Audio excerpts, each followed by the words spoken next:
बिस्मिल्लाहिर्रहमानिर्रहीम, अस्सलाम वालेकुम। सीधी बात बीनर सलीम के साथ में आपको एक दफा फिर से खुशामदीद कहते हैं। हर हफ्ते जब भी आपसे मुलाकात रहती है तो ये हमेशा सोच रहती है कि जब हम नेक्स्ट टाइम आपसे मिले तो आपके लिए ऐसा क्या लेकर के आए कि आपको अवेयरनेस भी मिले, आपको मटेरियल भी मिले डिस्कशन का, आपके थोड़ा सा दिमाग भी खुले ताकि हम अच्छे तरीके से ब्रेनस्टॉर्म कर सके, और प्लस आपको पाकिस्तान के मौजूदा करंट अफेयर्स जो चल रहे हैं, जो मौजूदा हालात चल रहे हैं, उस हवाले से आपको अवेयरनेस भी मिले। यही सब कुछ आपको देने के लिए आज बहुत ही जबरदस्त और इंटरेस्टिंग पैनल मेरे पास मौजूद है। अल्फाज की थोड़ी कमी रहेगी बिकॉज आज मैं उन लोगों के साथ बैठी हूं जो कि अल्फाज के बादशाह हैं। Lawyers community, of course, the barrister's, the lawyers, जो लोग कानून को समझते हैं, उनके सामने मतलब मैं क्या बोलूं। एनीवेज, आगाज कर लेती हूँ वेरी क्विकली। इरफान कादिर साहब हैं, साबिक अटॉर्नी जनरल रहे हैं, बहुत जबरदस्त किस्म के तज्ज़िये करते हैं, कानून की बारीकियों को बहुत बहुत बहुत अच्छे से समझते हैं। अस्सलाम वालेकुम इरफान कादिर साहब, बहुत बहुत शुक्रिया वक्त निकालने के लिए।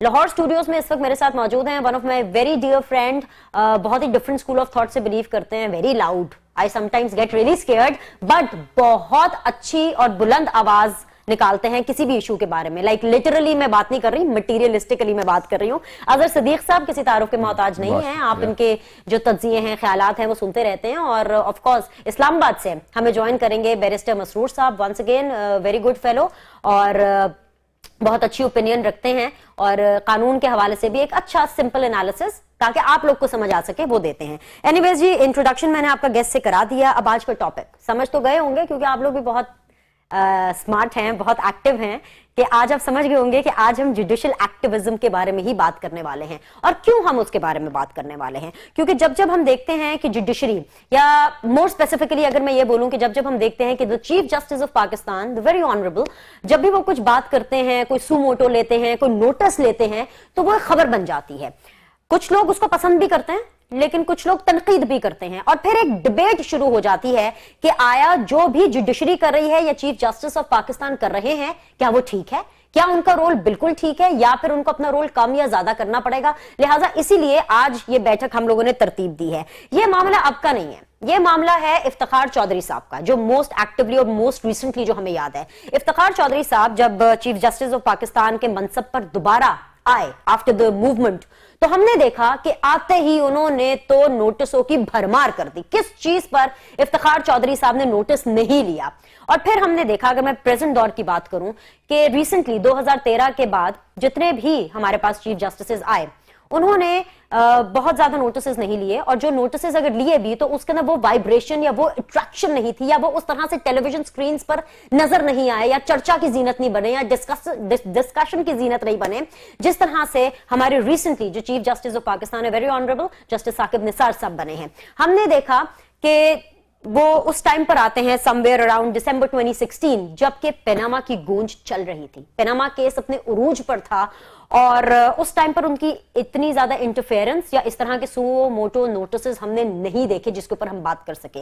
लेकिन देन व्हाट हैपेंड, जेआईटी बनी, नवाज शरीफ जेआईटी के सामने पेश होते हैं, तब तक हमें कुछ नहीं पता होता कि कुछ चल रहा है पसे पर्दा कि नहीं चल रहा। लेकिन जब नवाज शरीफ जेआईटी के सामने पेश होते हैं और हमें आकर तकरीर कर करके, प्रेस कॉन्फ्रेंस करके, मीडिया से गुफ्तगू करके हमें ये बताते हैं कि जो कुछ चल रहा है वो बहुत जल्द आपको बताएंगे, और फिर उसके बाद पनामा का डिसीजन आता है, और आप जानते हैं 5-0 से उनको उड़ा दिया जाता है नवाज शरीफ को।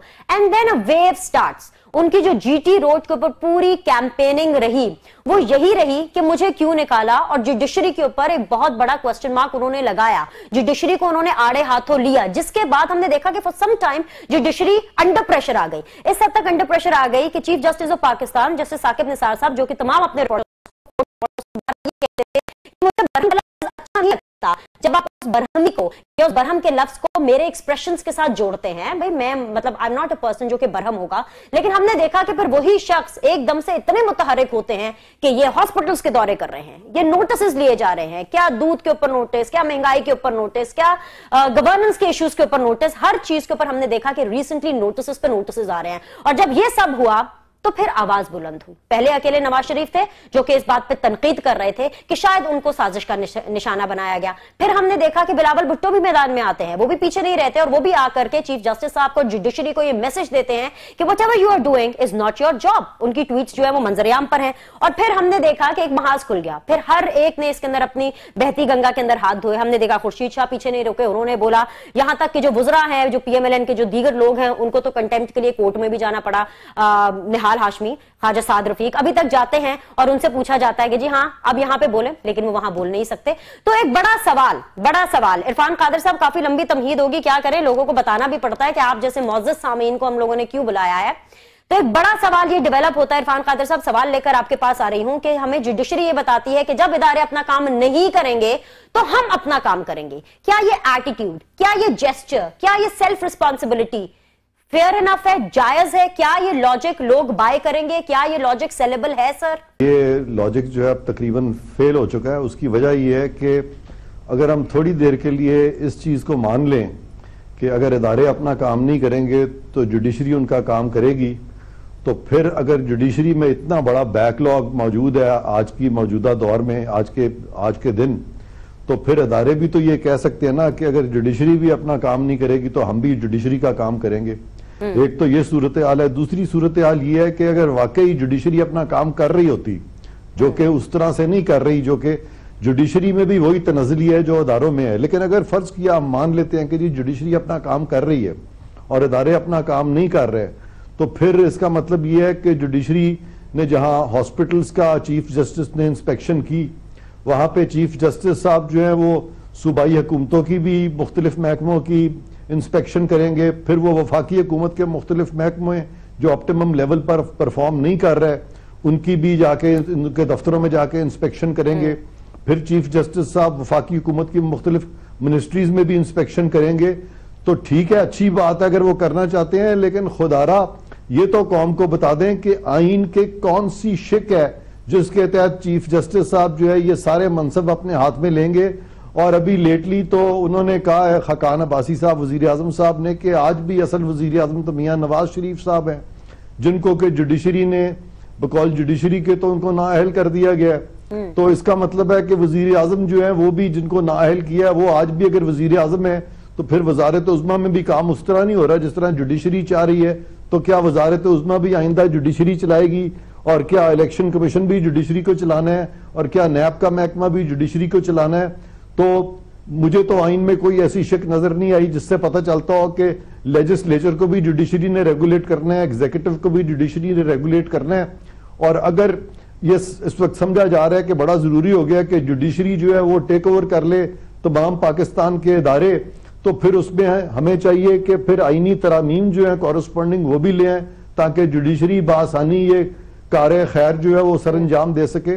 तो इस सारी चीज को देखते हुए मैं तो फिर यही कहूंगा कि जुडिशरी को चाहिए कि अपने दायरा इख्तियार में रहे, वगरना जुडिशरी की मुश्किलों में मजीद इजाफा होना शुरू हो जाएगा। और फिर जिस तरह से आप सही कह रही हैं कि मियां नवाज शरीफ तो ये बात कर रहे थे, अब बिलावल भुट्टो जरदारी ने भी ये बात कर दी, और उन्होंने जो सियासी डोमेन में जाके जिस किस्म के लेटली केसेस का फैसला किया है उसमें अनकरीब मुझे तो लगता है कि पीटीआई कब तक जुडिशरी को डिफेंड करेगी। मेरा ख्याल है वो भी बहुत सारे ऐसे फैसले हैं जिससे कि पीटीआई भी मुत्तफिक नहीं हो सकती। मसलन जो जहांगीर तरीन साहब का फैसला है उस पर तो इमरान खान साहब ने भी नहीं कहा कि बड़ा सही फैसला है।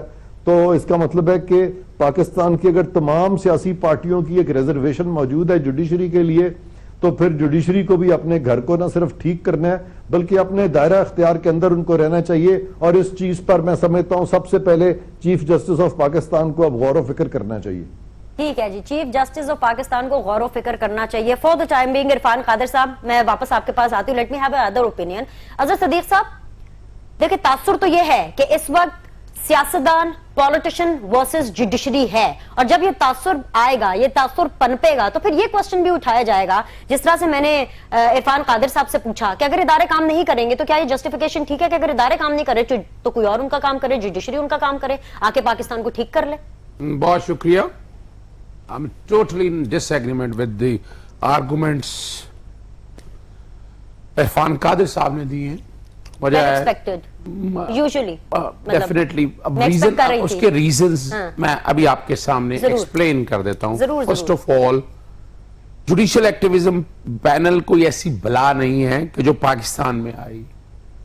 ये आप जस्टिस मार्शल से शुरू हो जाएं, लॉर्ड डैनिंग से शुरू हो जाएं, इंडिया में पीएन भागवती, कृष्णा आयार, चन्नप्पा रेड्डी, और ये कोई, यानी ये किसने कह दिया कि जुडिशरी जो है पॉलिटिकल मामलात में मुदाखलत कर रही है? हमारी ज्यूरिस्प्रूडेंस के अंदर सैकड़ों केस, मैं दर्जनों की बात नहीं कर रहा, वो शैला जिया से शुरू हो जाएं, और इस कॉन्टेक्स्ट में केसेस है क्या पहले जरा समझना है। जुडिशियल एक्टिविज्म पैनल को हम जो कंफ्यूज कर रहे हैं, ये किसी बला का नाम नहीं है। इसी आइन ने, जब ये 1973 का आइन बना, भुट्टो साहब के दौर में बना, 184(3) ला डाला, enforcement of fundamental right and a matter of public importance. Fundamental rights enshrined in the Constitution running from Article 8 to 29 and then principle of policy है। अब फंडामेंटल राइट्स हैं क्या?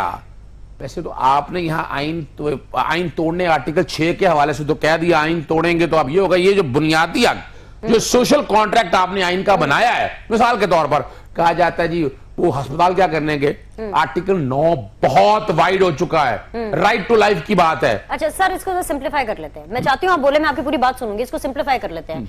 जुडिशियल एक्टिविज्म से बेहतर अगर मैं ये लफ्ज इस्तेमाल करूं कि अगर हमारी जुडिशरी मुतहर्रिक हो रही है तो क्या आप इसको जस्टिफाई करेंगे? बिल्कुल 100%। क्यों नहीं करूंगा? ये एंटी डेमोक्रेसी नहीं है? Not at all. अब देख, अब यही मैं फर्क बताने लगा हूं। मैं आइन से बाहर नहीं जाना चाहता। I don't want.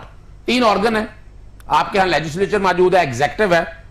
अगर एग्जीक्यूटिव अपनी duties with reference to enforcement of fundamental right, judicial activism panel वहीं आना है, जुडिशियल एक्टिविज्म वहीं आनी है जहां एनफोर्समेंट ऑफ फंडामेंटल राइट्स की बात है। मिसाल के तौर पर साफ पानी नहीं मिल रहा आपको दवाइयां नहीं मिल रही हैं आपको, अब राइट टू एजुकेशन है, फ्री है, आर्टिकल 25 है, आपको ये सारी जो चीजें हैं ये आपकी स्टेट ने प्रोवाइड करनी है, ये ड्यूटी एग्जीक्यूटिव की है।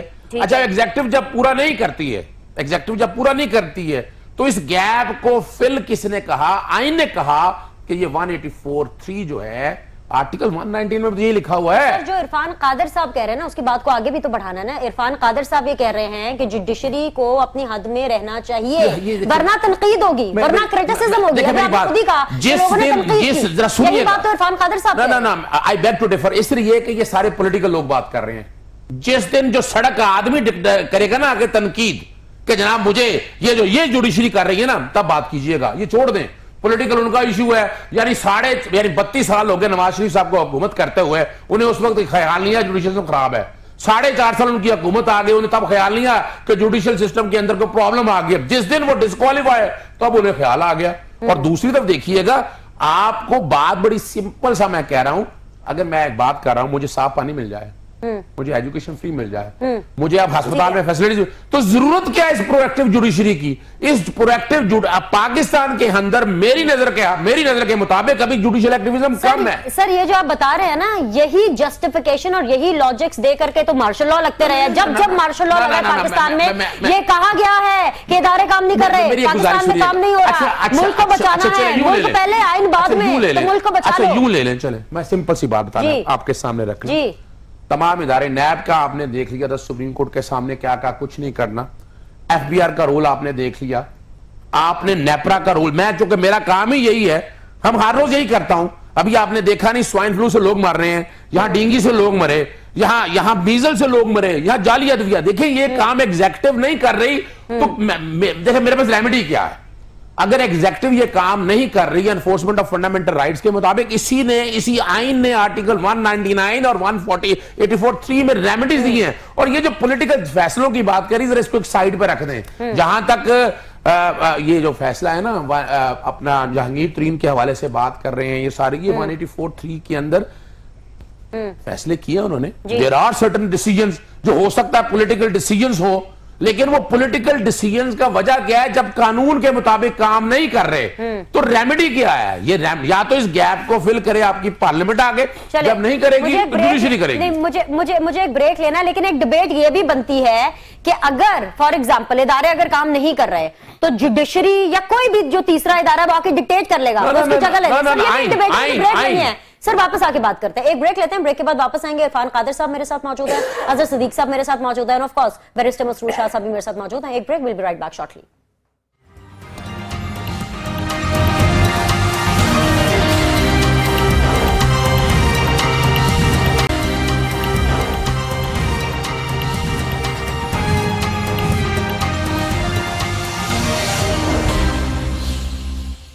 ब्रेक के बाद जी आपको एक दफा फिर से खुशामदीद कहते हैं। बैरिस्टर मसरूर साहब, आप से मैं बिल्कुल इस ब्रेक के अंदर आगाज करना चाहूंगी। इरफान कादिर साहब एंड अजहर सदीक साहब से तो मैंने उनकी ओपिनियन ले ली है जुडिशियल एक्टिविज्म को लेकर के, जिसको बहुत से लोग ये कह रहे हैं कि जिस तरह से जुडिशरी आजकल नोटिस ले रही है, बहुत लोग इसको सराह भी रहे हैं, बहुत से लोग इस पर तनकीद भी कर रहे हैं, इसको एक पोलिटिकल एमैल्गमेशन में भी इसको बिल्टअप कर रहे हैं, जिस तरह से नवाज शरीफ साहब तनकीद कर रहे हैं, बिलावल भुट्टो जरदारी साहब तनकीद कर रहे हैं, मुख्तलिफ पार्लियामेंटेरियन तनकीद कर रहे हैं।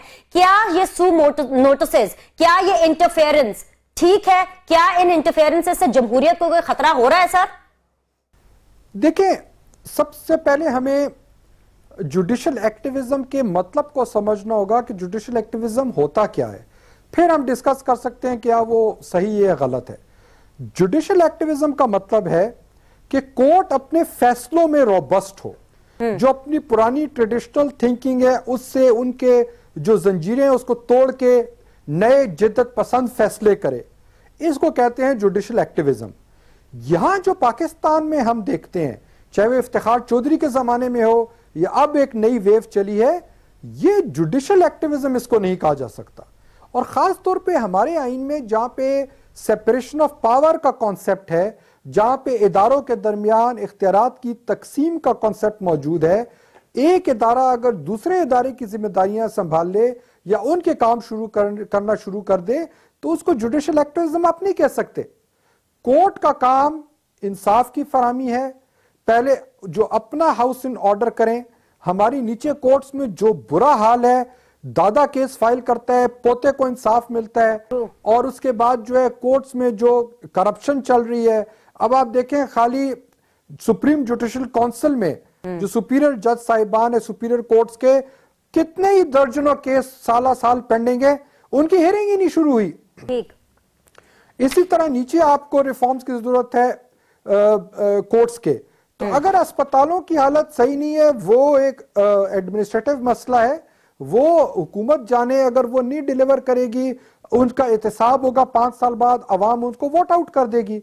लेकिन पीपल्स पार्टी ने पिछली गवर्नमेंट में नहीं डिलीवर किया, लोगों ने बाहर फेंक दिया उनको, नवाज शरीफ आ गया, नवाज शरीफ नहीं होगा, इलेक्शन आएगा, इंटरेस्टिंग पॉइंट्स मसरूर साहब, वो आ जाएंगे। बहुत इंटरेस्टिंग पॉइंट्स आपने शेयर किए, and specially the People's Party angle also. Sir I will get back to you. मैं जरा इरफान कादिर साहब को दोबारा शामिल कर लूं।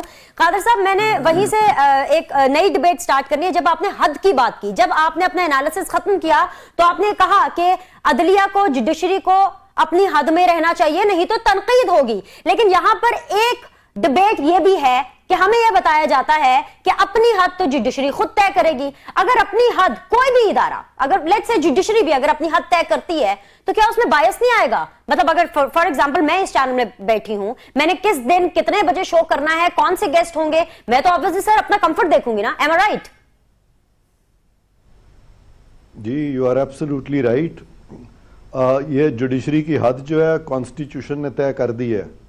जिन ममालिक में रिटन कॉन्स्टिट्यूशन होती है वो तमाम अदारों के हदूद व क़यूद मुकर्रर कर देती है। क्लॉज 2 आर्टिकल 175 इस चीज़ का जवाब है। उसमें लिखा हुआ है कि no court shall have jurisdiction save that is conferred upon it by the constitution और द लॉ। सो लिहाजा आइन ने खुद ही कह दिया कि किसी अदालत को बशमूल सुप्रीम कोर्ट के कोई ऐसा इख्तियार हासिल नहीं होगा जो कि उसको स्पेसिफिकली आइन और कानून नहीं देता। तो इनकी हद तय कर दी गई है और ये हद अपनी बिल्कुल तय नहीं कर सकते। और जिस चीज़ की मैं बात कर रहा था, शायद अजहर सलीम साहब को अजहर सदीक साहब को मैं शायद समझा नहीं सका, या वो उन्होंने प्रॉपर तनाज़ुर में मेरी बात को शायद फॉलो नहीं किया। मैं ये कह रहा था कि जुडिशल एक्टिविज्म के खिलाफ तो मैं नहीं बात कर रहा था, मैं बात कर रहा था असल में जुडिशल ओवर रीच की। जुडिशल एक्टिविज्म जो है दुनिया में जुडिशरीज किया करती हैं, नहीं जी नहीं, मैं जुडिशल ओवर रीच की बात कर रहा हूं, जहां पे कि आउट राइट वायलेशन जुडिशरी शुरू कर देती है कॉन्स्टिट्यूशनल प्रोविजंस की। अब मैं उन वायलेशंस की तरफ जाऊंगा और मैं आपको बताऊंगा कि कौन कौन से केसों में आउट राइट कॉन्स्टिट्यूशनल वायलेशंस हुई हैं जी। मसलन ये 184(3 की जुरिस्डिक्शन जो है, इसका जो हमारे जब से हम इस प्रोफेशन में आए हैं तो सबसे ज्यादा जो इसका मैंने देखा पीरियड, वो जस्टिस अफजलुल्लाह जब चीफ जस्टिस बने थे तो उन्होंने शुरू किया था ये, और ये बड़ी मशहूर है उनकी क्वेटा डिक्लेरेशन। और जस्टिस अफजलुल्लाह ने कहा था, उन्होंने अपने पहले 2 साल चीफ जस्टिसशिप के ये केसेस को टेकअप ही नहीं किया। उन्होंने कहा मैं ये केसेस को नहीं टेकअप करूंगा जब तक कि मैं अपने घर को ठीक नहीं करता। उन्होंने बैकलॉग जो है उसको बहुत कम कर दिया था, और जब बैकलॉग बहुत कम कर दिया था तो फिर ये केसेस टेकअप किए थे, और जब ये केसेस टेकअप किए थे तो उन्होंने एक भी फैसला ऐसा नहीं दिया जहां पे कि उन्होंने लोगों को डिस्क्वालीफाई किया हो, या उनके खिलाफ कोई तफ्तीश शुरू कर दी हो, या उनके खिलाफ कोई इंक्वायरीज करके कोई फैसले कर दिए हो। बिल्कुल इस तरह का कोई फैसला नहीं आया था। मतलब कहना कि ये 184(3 के तहत उन्होंने जो एक नॉर्मल लॉ है उसको सरकमवेंट नहीं किया, उसको तब्दील नहीं किया। उन्होंने ये नहीं किया कि इलेक्शन कमीशन के करने का अगर काम था तो खुद कर दिया, अगर नैब के करने का था तो कहा नैब फौत हो गई है, या कोई और भी महकमा उस वक्त था एंटी करप्शन का तो कहा वो फौत हो गया। उन्होंने ये नहीं कहा कि ये हुकूमतें जो हैं वो सिसिलियन माफिया बन गई हैं, उन्होंने ये नहीं कहा कि ये सारे गॉड फादर बन गए हैं। तो ये जो इस तरह की बातें जो की जाती है ना कि ये गॉड फादर है, ये सिसिलियन माफिया, और ये जो रिमार्क्स दिए जाते हैं, उन्होंने ये भी नहीं किया कि चीफ मिनिस्टर्स को और प्राइम मिनिस्टर्स को बुलाते और आर्टिकल 248 की वायलेशन करते। ये प्राइम मिनिस्टर को बुलाना in the exercise of his functions और चीफ मिनिस्टर को बुलाना in the exercise of his functions के आके कोर्ट को जवाब दे, तो आइन में लिखा हुआ है कि ये जवाबदेह नहीं है कोर्ट को in the exercise of his functions. और अगर कोई फंक्शन है ही नहीं उनका करने का तो उसमें भी कोर्ट नहीं बुला सकती। इरफान साहब एक सप्लीमेंट्री क्वेश्चन जोड़ लें, फिर जरा मैं रिस्पॉन्ड करने के लिए अजहर सिद्दीक के पास भी जाना चाहती हूँ। सर देखिए ना, सियासतदानों ने अब सियासत तो करनी है ना, अब एक सियासतदान है वो तो सियासत ही करेगा ना। पहले बोलते नहीं थे खुल के, अब हमने देखा एक रेवोल्यूशन आया, अब आहिस्ता आहिस्ता बोल रहे हैं। सियासत अदालतें तो नहीं करेंगी ना, ये मेरा मतलब। बिल्कुल आप मुझे फरमा रहे हैं सर, लेकिन पॉलिटिशियंस ने तो सियासत करनी है ना। अब इफ्तिखार चौधरी साहब जब तक सीट पर थे, किसी पॉलिटिशियन ने कोई भी खुल करके उनके सामने उस तरह से बगावत का अलम नहीं बुलंद कर रहा था, ठीक है ना। जब जैसे ही चले गए तो लोगों ने बताया कितनी प्रॉब्लम थी, वो अच्छी मिसाल छोड़कर नहीं गए हैं। अब अगर present chief justice of Pakistan जाते हैं तो वो क्या लेगेसी पीछे छोड़ के जाएंगे सर? ये अजहर सिद्दीक साहब बताएंगे। ओके चलें, ठीक है, उनके पास चलते हैं सर, उनके पास चलते हैं। अजहर सिद्दीक साहब इस सवाल का तो जवाब आप जरूर दीजिए, और साथ में मेरी ये चीज जरूर जोड़ लीजिए, जिस तरह से इन्होंने सियासत का हवाला दिया इरफान कादिर साहब ने। एक तासुर ये डेवलप हुआ इफ्तिखार चौधरी साहब के जमाने में कि पाकिस्तान पीपल्स पार्टी करप्ट है। वो अलग बात है कि इनका कोई भी बंदा सलाखों के पीछे नहीं रहा। वो कौन से वजारत थे, मजहबी अमूर के कोई वजीर थे, एग्जैक्टली, वो भी आजकल बाहर दंदना रहे हैं, वो भी बाहर फिर रहे हैं। यानी साबित ऐसा कुछ नहीं हुआ, ट्रायल उस तरीके से नहीं हुआ कि पता चले कि जी वो करप्ट हैं, लेकिन उन पर एक करप्शन की मोहर लग गई, और हमने देखा कि उसका इफेक्ट 2013 के इलेक्शंस पर हुआ कि लोगों ने उनको वोट नहीं किया। अब कहने वाले तो यही कह रहे हैं कि कुछ इसी किस्म का तरीका पीएमएलएन के साथ भी इख्तियार किया जा रहा है। अच्छा, मैं बड़े अदब के साथ छोटा सा कानून का तालिब इल्म हूँ। जी जी।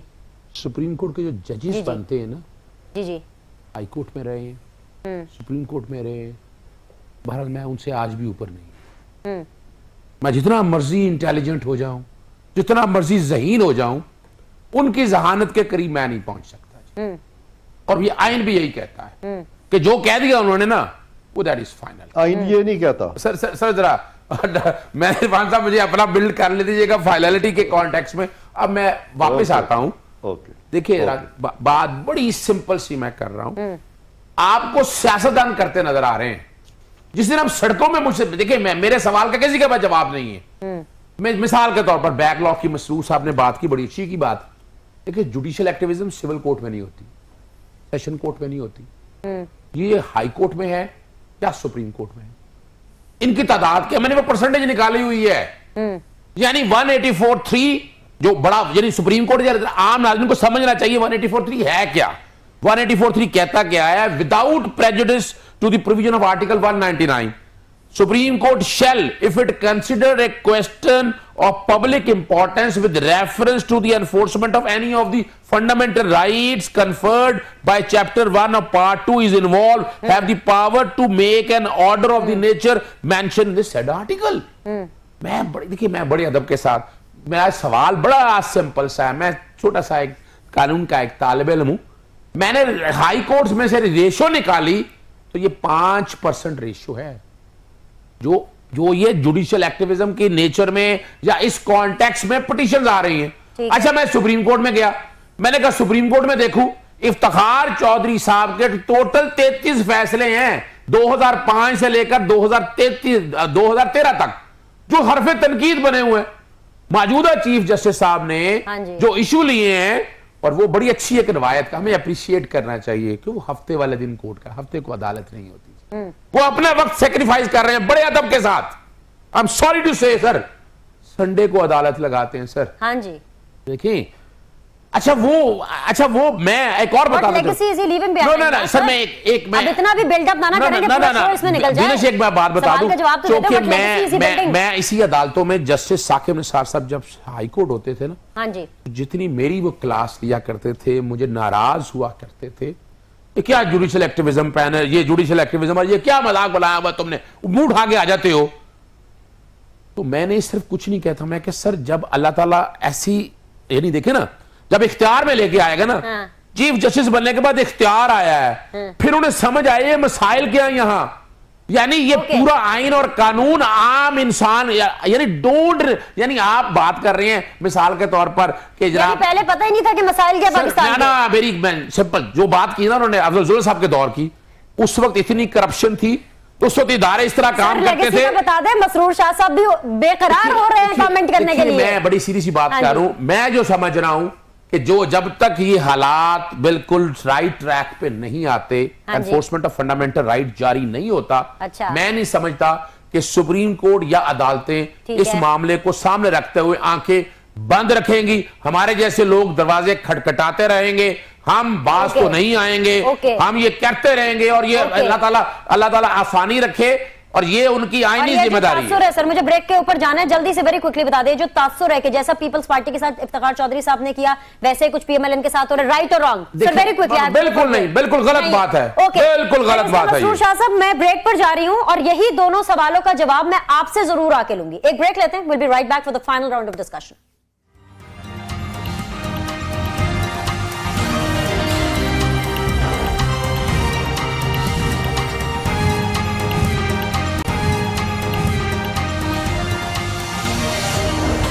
ब्रेक के बाद एक दफा फिर से आप लोग को खुशामदीद कहते हैं। बैरिस्टर मसरूर शाह साहब, do you really agree with all the opinions and the analysis of Azhar Siddique साहब रिगार्डिंग कि जो तासुर बिल्टअप किया जा रहा है कि जो इफ्तिखार चौधरी साहब ने पाकिस्तान पीपल्स पार्टी के साथ और उनके दौरे हुकूमत में किया, अजब करप्शन की गजब कहानियां खूब निकली, लेकिन प्रैक्टिकली कुछ साबित नहीं हो सका, लेकिन वोट बैंक में डेंट पड़ा। क्या वही चीज पीएमएलएन के साथ हो रही है इस दौर में? सर देखिए, नेचुरली इफ्तिखार चौधरी का जो दौर था उसको कोई इतना जुडिशरी के लिए आइडियल दौर तो नहीं कहा जा सकता। खुद नुमाई ज़्यादा थी, अपनी मीडिया में सताइश उनका जो शौक़ था वो ज़्यादा था, और लेकिन इस खुद नुमाई के शौक़ में इंसाफ और कानून का कत्ल हुआ। मिसाल के तौर पर जिस सुओ मोटो केसेस में FIR की इब्तिदाई हो कि बहुकम जनाब चीफ जस्टिस ऑफ पाकिस्तान ये FIR हो रही है, उसमें सेशन जज ने क्या इंसाफ करना है, क्या मुल्जिमों को फेयर ट्रायल देनी है, उसमें पुलिस ने क्या फेयर इन्वेस्टिगेशन करनी है। इसी तरह देखें, हामिद काज़मी को अल्टीमेटली हाई कोर्ट ने बरी कर दिया। तो उस वक्त तो देखें, कोर्ट को आवाम की, they should not play to the audience, इसीलिए कोर्ट में ट्रेडिशनली कैमरे अलाउड नहीं होते कि जज सिर्फ फोकस करे केस पे, न कि आवाम के सामने अपना कोई स्टेडियम में कोई मैच तो नहीं हो रही है। तो वहां पे जब पॉम्प एंड शो आ जाता है तो फिर इंसाफ का कत्ल हो जाता है। और दूसरा, सुओ मोटो लेना, मेरे ख्याल में ये एक इंडाइक्टमेंट है कि आपका नीचे सिस्टम काम नहीं कर रहा, आपकी मैजिस्ट्रेसी फेल हो गई है, आपकी लोअर कोर्ट्स फेल हो गई हैं, इसलिए सुप्रीम कोर्ट को मैजिस्ट्रेट कोर्ट के कदम के। लेकिन बैरिस्टर साहब, हमें यह तासुर मिल रहा है कि सिर्फ और सिर्फ आपकी असेंबली काम नहीं कर रही, सिर्फ और सिर्फ आपके पॉलिटिशियंस काम नहीं कर रहे, बाकी सब कुछ ठीक चल रहा है। एटलीस्ट ये परसेप्शन बहुत स्ट्रांगली सर प्रिवेल कर रहा है। कोई शक नहीं है कि गवर्नमेंट बहुत नालायक है, गवर्नमेंट अपना काम नहीं कर रही। अच्छा। लेकिन ये जवाब तो फिर देखिए ज़िया-उल-हक ने भी ये लगाया था कि चूंकि सिविलियन हुकूमत काम नहीं कर रही, मजबूरन, मेरा तो कोई शौक नहीं है, मैंने माशाल्लाह लगा दिया। अयूब खान भी ये कह के आया था कि भाई इदारे काम नहीं कर रहे सिविल, तो मजबूरन मुझे बाद लेना खास्ता मुल्क की खातिर आके माशाल्लाह लगाना पड़ा। तो ये तो फिर वो जो डिक्टेटर है उसका आपको आर्गुमेंट दे रहे हैं, उसका ही तरीकेकार मौजूद है। हर 5 साल बाद इलेक्शन होंगे, लोग खुद एहतसाबी करेंगे, रिस्पॉन्सिबली वोट करेंगे, गवर्नमेंट चली जाएगी। लेकिन अदलिया ने देखे, अगर आपका इंसाफ का सिस्टम ठीक हो जाए, ये बिलीव मी, अस्पताल खुद ठीक हो जाएंगे, ब्यूरोक्रेसी खुद ठीक हो जाएगी। अगर लोगों को पता है किसी के साथ ज्यादती होती है, वो कोर्ट में जाएगा, उसको फौरी सस्ता इंसाफ मिलेगा, तो फिर लोग भी डरेंगे। या उनको पता है कि अगर मैं किसी का गलत इलाज भी कर दूं, वो कोर्ट में जाएगा, उसको 25 साल भी इंसाफ नहीं मिलना, तो डेटरेंसी नहीं है। तो पहले जो आईनी जिम्मेदारी आपके ऊपर है वो पूरी कर लें, अपना इदारा ठीक हो जाए, फिर बेशक उसके बाद फारिग टाइम में बैठ के अस्पताल भी ठीक करें, स्कूल भी ठीक करें। ठीक है, मैं इरफान कादिर साहब आपके पास आना चाहूंगी इस एक और डिबेट के साथ, जो कि हमारी फाइनल डिबेट होगी इस राउंड ऑफ डिस्कशन के साथ, कि जब चीफ जस्टिस साहब ये कहते हैं कि जब अदलिया हरकत में आती है तो फिर सब इदारे हरकत में आ जाते हैं, फिर हर चीजें सेट बैठना शुरू हो जाती हैं। इसकी रिसेंट एग्जांपल हमने कसूर वाले वाकये में देखा। वो अलग बात है कि I really don't want to discuss that specific element, लेकिन मैं सिर्फ आपको ये एक एग्जांपल दे रही हूँ। अवाम भी चीफ जस्टिस साहब को ही पुकारती है कि जी हमें इंसाफ चाहिए, आप इसका नोटिस लीजिए। और अगर अवाम की भलाई के लिए, अवाम के काम के लिए अगर जुडिशरी या चीफ जस्टिस ऑफ पाकिस्तान एक सुमोटो ले रहे हैं, एक इंटरफेरेंस कर रहे हैं, एक ऑर्डर पास कर रहे हैं, एक जजमेंट पास कर रहे हैं, अपना कमेंट पास कर रहे हैं, तो सर कबाहत क्या है फिर? What's wrong in it? मुझे अपना बचपन याद आ गया है। हमारी क्लास में एक लड़का होता था, तो उस बेचारे को इतनी अच्छी हॉकी खेलने नहीं आती थी, तो वो बीच में खड़ा था, पीछे से एक बड़ी स्ट्रांग शॉट आई और उस चलती शॉट पे उसने आगे से गलती से उसकी हॉकी भी कनेक्ट हो गई और गोल हो गया, और सारा क्रेडिट जो है वो उसने ले लिया कि गोल उसने कर दिया। तो इस वक्त एक अवाम की एक वेव आई थी, चीफ जस्टिस साहब ने उस वेव को कैच किया और तकरीबन उसी तरह से, अब चूंकि वो पकड़ा गया है तो लिहाजा सारा क्रेडिट जो है वो सिर्फ अदलिया को मिल जाएगा। पकड़ा अदलिया ने तो नहीं है ना, फिर भी पकड़ा तो रेलेवेंट अदारों ने है। तो इसलिए हमें सबको क्रेडिट लेने की ज़रूरत किसी को नहीं है। हम सबको अपने अपने दायरे में रहकर अपना काम करना है, सही और एहसन तरीके से करना है, और कोई भी अदारा दूसरे अदारे को ये नहीं कह सकता कि वो नालायक है। अगर हम चीफ जस्टिस साहब की बात या अदलिया की बात मान लें कि ये सारे अदारे जो अपना काम नहीं कर रहे, जो ये बार बार कहते हैं, तो जिस मुल्क में सारे अदारे काम नहीं कर रहे वहां सबसे लायक फायक सिर्फ ये जज लोग रह गए हैं और यही अकेले रह गए हैं जो अपना काम कर रहे हैं और बाकी काम नहीं कर रहे। तो ये बात मैं मानने से कासिर हूं। फिर इस तरह की जब आप बात करेंगे, जब आप दूसरों पे कीचड़ उछालेंगे तो फिर छींटे आप पे भी पड़ेंगे। तो बेहतर है कि अदारे जो हैं एक दूसरे की तकरीम करें और कीचड़ मत उछालें। किसी किस्म की बात है ना sir, once a judge is always a judge. नहीं, judge is a public servant. They are all public servants. Judge is a public servant. Okay. Judge is a public servant. He should know his limits. He cannot go beyond his limits. ठीक है जी। अजहर सदीक साहब, जो public servants होते हैं, जिस तरह से इरफान कादिर साहब कह रहे हैं, who are there to serve the people, वो इतने ज्यादा पावरफुल, इतने ज्यादा स्ट्रॉन्ग कैसे हो जाते हैं सर? नॉन इलेक्टेड, अच्छा public servant without people support. अच्छा पब्लिक सर्वेंट आपने मान लिया, पब्लिक सर्वेंट की जिम्मेदारी पब्लिक ही है ना, किसी सरकार, किसी सियासी अफसर की ड्यूटी नहीं है ना जी, पब्लिक सर्वेंट का है ना आपने।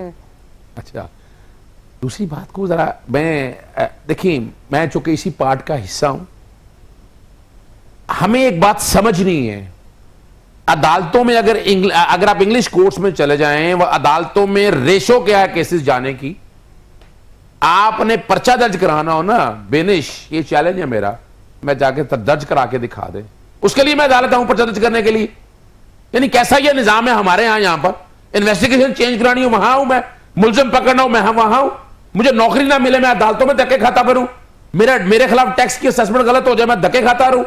आप एक ऐसे इलाके में रह रहे हैं कि जहां पॉलिटिकल वडेरों ने एक सिस्टम ऐसा बना लिया है, हाईजैक कर लिया है कि उनकी मर्जी के बगैर कोई चलता नहीं है। ट्रांसफर पोस्टिंग, सिर्फ एक सिंपल सा वर्ड आप इस्तेमाल करें ना, merit, transparency, level playing field, जिस दिन आप ये कर दीजिएगा ना, एनफोर्समेंट ऑफ फंडा, मैं दरखास्त देने जाऊं नौकरी मेरिट पे मिल जाए, मेरी प्रमोशन का मसला हो मेरिट पे हो जाए, आपके यहां 80% लिटिगेशन है ही ये। ठीक है, अब ये जो कह रहे हैं ना, आप रैप अप करें क्योंकि आप क्लोज द शो। मैं बड़ी सिंपल से बात करूं, देखिए ये मेरा और इरफान कादर साहब का या मसूर साहब का इशू नहीं है, ये इशू है एक थड़े वाले, एक नीचे वाले आदमी का, कि जिसके उसके मसाइल हैं। ये किसी अमीर आदमी का इशू नहीं है।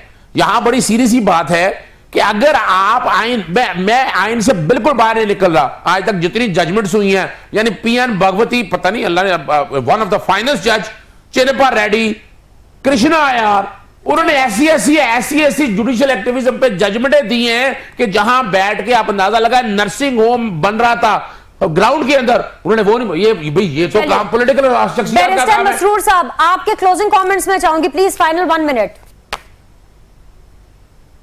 देखिए जी, बिल्कुल गरीब लोगों के मसले हैं। यही गरीब लोग जब अदालत जाते हैं तो कितना ही अच्छा हो कि इनके केसेस जल्दी जल्दी सुने जाएं, न कि इनको सदियां, इनकी जनरेशंस गुजर जाएं।